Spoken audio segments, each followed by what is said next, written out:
Innal hamdalillah nahmaduhu wa nasta'inuhu wa nastaghfiruh wa na'udzu billahi min syururi anfusina wa sayyiati a'malina may yahdihillahu fala mudhillalah wa may yudlil fala hadiyalah. Asyhadu an la ilaha illallah wahdahu la syarikalah wa asyhadu anna Muhammadan abduhu wa rasuluhu amma ba'du. Faqala Allah Ta'ala fil Qur'anil Karim, a'udzu billahi minasyaitonir rajim. Innama yuwaffas sabiruna ajrahum bighairi hisab. Al-Qur'an surat Az-Zumar ayat ke-10.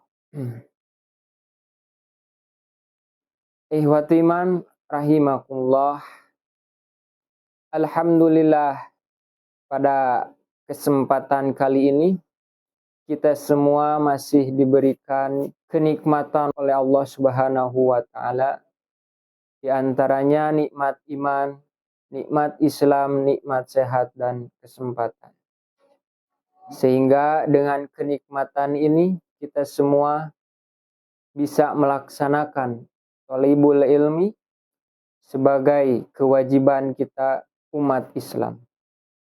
Ikhwati iman rahimakumullah, selama 1 tahun kita diwajibkan melaksanakan ibadah puasa selama 1 bulan yang diakhiri dengan pelaksanaan Idul Fitri yang berfungsi untuk mematri diri supaya lebih mendekatkan diri kepada Sang Ilahi. Kalau kita renungkan, kita teliti atau kita rasakan oleh diri kita sendiri, banyak masyarakat atau orang-orang mengatakan bahwa bulan Ramadan ini adalah bulan penuh berkah. Bulan Ramadan adalah bulan di mana kita harus memaksimalkan peribadatan kita kepada Allah Subhanahu wa taala sebagai latihan untuk menghadapi bulan-bulan yang lainnya. Puasa Ramadan ini atau saum Ramadan ini diwajibkan oleh Allah Subhanahu wa taala sebagaimana firman-Nya, ya ayyuhalladzina amanu kutiba alaikumussyam kama kutiba alal ladzina min qablikum la'allakum tattaqun. Hai orang-orang yang beriman, telah diwajibkan kepada kalian untuk melaksanakan saum sebagaimana orang-orang sebelum kalian melaksanakan saum, la'allakum tattaqun, yaitu tujuannya untuk mencapai derajat takwa. Nah, ikhwati iman rahimakumullah, mengenai puasa Ramadan ini, kalau kita lihat, kalau kita rasakan, puasa Ramadan ini adalah puasa yang paling mudah.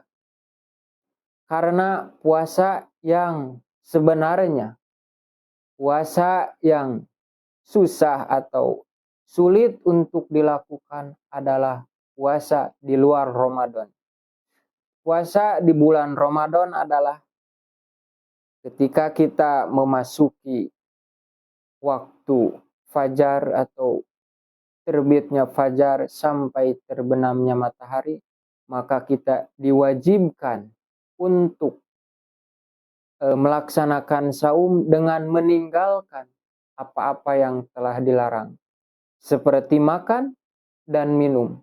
Itulah yang menjadi pokok kita disebut orang yang berpuasa di bulan Ramadan. Selebihnya seperti kita menjaga perkataan, menjaga hawa nafsu, itulah yang merupakan hakikat daripada puasa. Nah, puasa dari hawa nafsu ini tidak mengenal berbuka, tidak mengenal sahur. Akan tetapi puasa daripada menahan hawa nafsu adalah puasa yang dilakukan sepanjang masa. Per detik, menit, jam, hari, minggu, bulan, kita harus menahan daripada hawa nafsu ini. Dalam sebuah asar dikatakan oleh Maimun bin Mahrum bahwasannya inna ahwana saumi tarku tami wasarobi. Sesungguhnya seringan-ringannya puasa adalah dengan menahan makan dan minum. Artinya puasa yang paling berat, puasa yang harus kita latih adalah puasa daripada menahan hawa nafsu. Ikhwatu iman rahimakumullah, sebagaimana ayat yang telah saya bacakan di mukadimah tadi, yaitu ayat tentang sabar. Apa tujuan saya membacakan ayat tersebut? Kalau kita lihat hikmah daripada pelaksanaan saum di bulan Ramadan ini, kalau kita lihat pernyataan dari ulama Syekh Mahmud Shaltut yang mengatakan bahwasannya sebenarnya ada hikmah di balik pelaksanaan syariat ibadah saum ini. Menurut beliau, hikmah daripada ibadah saum ini adalah yang pertama menanamkan kesabaran, dan yang kedua menanamkan muraqabah pada diri kita sendiri. Yang pertama, menanamkan kesabaran. Apa yang dimaksud dengan sabar? Menurut Imam Al-Ghazali, yang dimaksud dengan sabar adalah ibaratun an sabati ba'isidin fi muqabalati ba'isil hawa. Yaitu sebuah ungkapan kokohnya dorongan agama dibanding dorongan hawa nafsu. Jadi ikhwatu iman rahimakumullah, pada diri kita ini ada dua dorongan dalam melakukan aktivitas, dalam melakukan pekerjaan, bahkan dalam melakukan peribadatan pun. Kita didorong oleh dua dorongan. Yang pertama adalah dorongan agama, dan yang kedua adalah dorongan hawa nafsu. Ketika dorongan agama itu lebih kuat daripada dorongan hawa nafsu, ketika keinginan kita untuk melaksanakan ketaatan semakin kuat dibanding melaksanakan kemaksiatan, maka itulah yang dimaksud dengan sabar. Maka jika kita lihat dalam pelaksanaan saum ini cocok apabila dikatakan bahwasannya hikmah daripada ibadah saum ini adalah kesabaran. Karena dalam pelaksanaan ibadah saum kita memerlukan kesabaran. Kesabaran daripada menahan untuk tidak makan di siang hari, menahan untuk tidak minum di siang hari, dan yang paling penting adalah menahan daripada perbuatan-perbuatan yang dapat merusak daripada pahala ibadah saum kita. Jangan sampai kita melaksanakan saum hanya mendapatkan haus dan rasa lapar saja, akan tetapi pahalanya hancur lebur, tidak terdapat. Timbul pertanyaan, kenapa kesabaran menjadi hikmah daripada ibadah saum itu? Karena yang seperti kita rasakan, ibadah saum itu sangat melelahkan. Kita harus menahan tenaga, memerlukan energi untuk melaksanakan saum ini. Kita tidak boleh makan, minum di siang hari.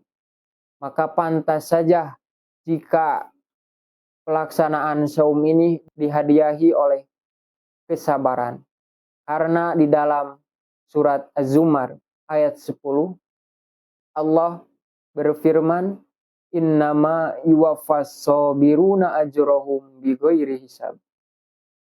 Sesungguhnya hanya orang-orang yang bersabarlah yang disempurnakan pahalanya bighairi hisab, tanpa perhitungan.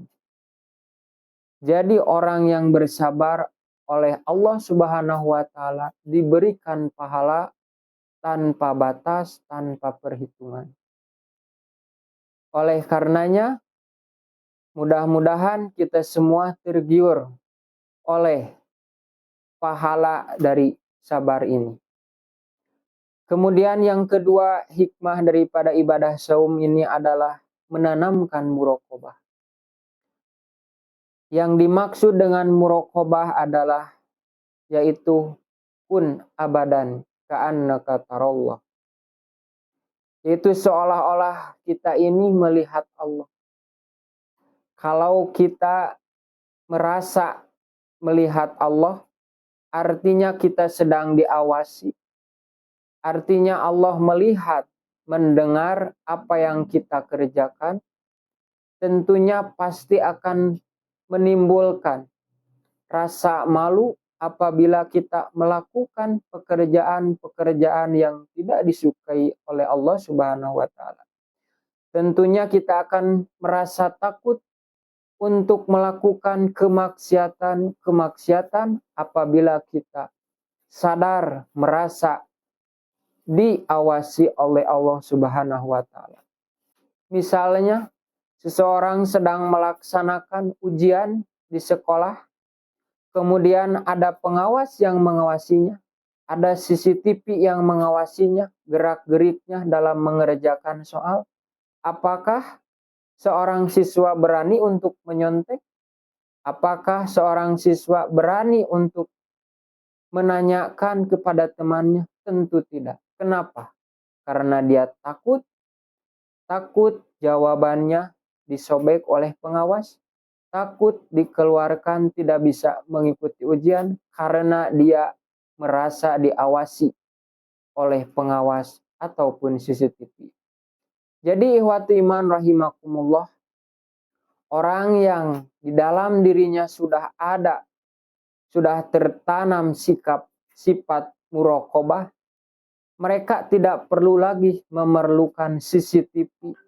Mereka tidak perlu lagi memerlukan pengawasan daripada orang. Karenanya mereka sudah tahu yang maha mengawasi adalah Allah Subhanahu wa taala. Gerak-gerik kita, diam gerak kita pasti diawasi oleh Allah Subhanahu wa taala. Tentunya kita akan melaksanakan perbuatan-perbuatan, pekerjaan-pekerjaan yang baik. Ikhwati iman rahimakumullah, demikian yang bisa saya sampaikan. Mohon maaf apabila banyak kesalahan dalam penyampaian, karena saya sadar kesalahan itu datang daripada diri saya sendiri dan kebenaran hanyalah datang dari Allah Subhanahu wa taala. Aqulu qouli hadza wa astaghfirullah li wa lakum. Wassalamualaikum warahmatullahi wabarakatuh.